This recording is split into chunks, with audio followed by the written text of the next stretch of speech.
Les morts parlent encore. The dead speak again. I know it doesn't look like much, but you have to know the story behind it. The person in the painting. It walks around at night. It speaks to me.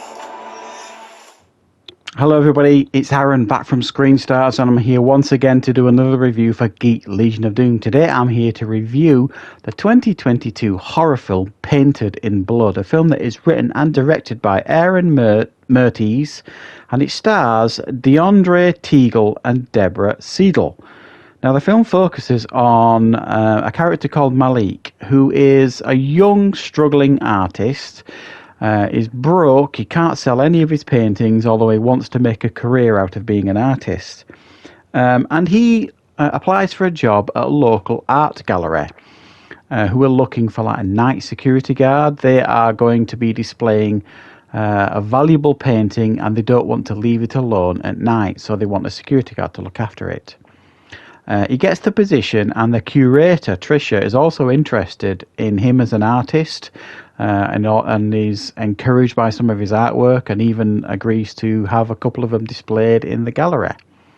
Now, while he is on his shifts doing his night duties, this new valuable painting he discovers has got a bit of a dark history, a dark past to it, and essentially it starts talking to him and almost seducing him into believing that he can become the artist he's always wanted to be. However, this comes with a catch, and the catch is he's going to have to start painting in blood. Right, what are my thoughts on Painted in Blood? Well, while this is a low-budget film, the production values here are actually pretty on point. It's quite an insular film, and what I mean by that is there's only really three main characters here in this film. You've got the Malik character, you've got Tricia the curator, and this other character called Carson, who essentially is Malik's roommate. While you do see some other people in the film here and there, those are like the three primary performers here.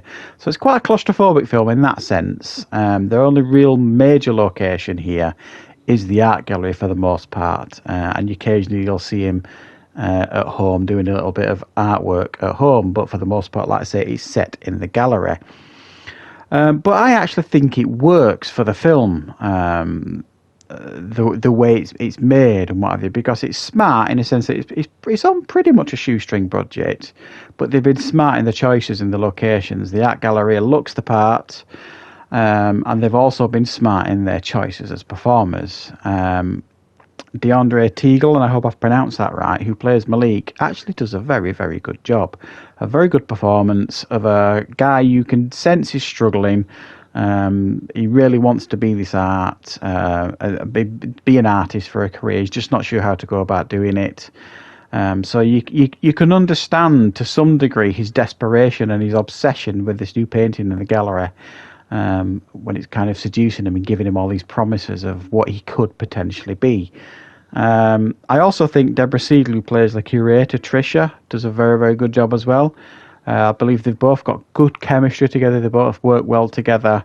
And while she doesn't share the screen that much in the film, she's in it enough, I think, to make a mark on the film. So I think they've made some smart choices here in regards to the lack of locations, because the art gallery is just right for this type of film. It's pretty creepy, you know, a security guard wandering around a darkened art gallery on a night. You know, it does its job. It sets the mood, sort of thing, and some good casting choices. I think for me, when it started getting a little bit unbelievable, I suppose is what I want to say, is almost on. I think it is the first night he's there. You know, he starts getting seduced by this painting almost. And then the more he goes back, strange things just keep happening.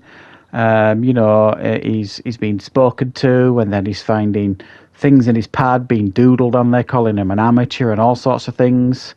Now, I understand that he's obsessed and he wants to be this artist, but early on, that's not really at the forefront of his mind. And any normal person would have been out the door. If you're getting these spirits talking to you and you get a painting talking to you, and there's even a point early on in the film where this figure in the painting that is supposed to be protecting is not there anymore, and it's creeping around the art gallery, stalking him almost. Sorry, I'd be gone. I'd be gone within seconds. So it's one of those horror films that if you can forgive them sort of things, they don't act like real people do. They act like the script tells them to act, sort of thing. So there's that really. That's a little bit of a stumbling block. Another thing that kind of I thought was a bit of a stumbling block, when it kind of seduces him into painting in blood, essentially his own blood initially. He does it by cutting his hand with a knife. Hello, you're an artist. Cut your leg or something. Cut somewhere else on your body to get a bit of blood. Don't cut the tools that you're going to use to paint with. I just thought that was a little bit silly, in a sense of, you know, he says he's an artist, those are his tools of the trade, and he's hacking at them with a knife to get blood from himself.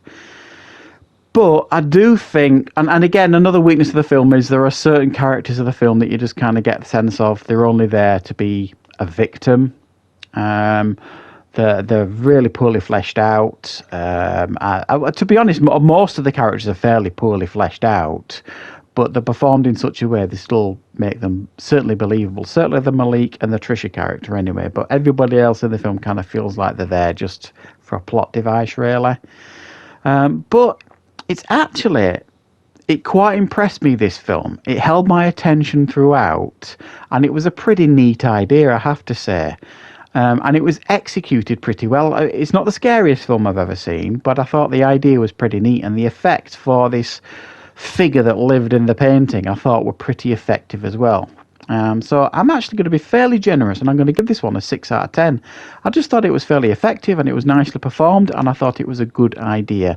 So I thought it was fairly nicely balanced out with some of the weaknesses that I mentioned. So thanks for watching, everybody. I hope you enjoyed the review. Don't forget to call back on the channel for plenty more content very soon.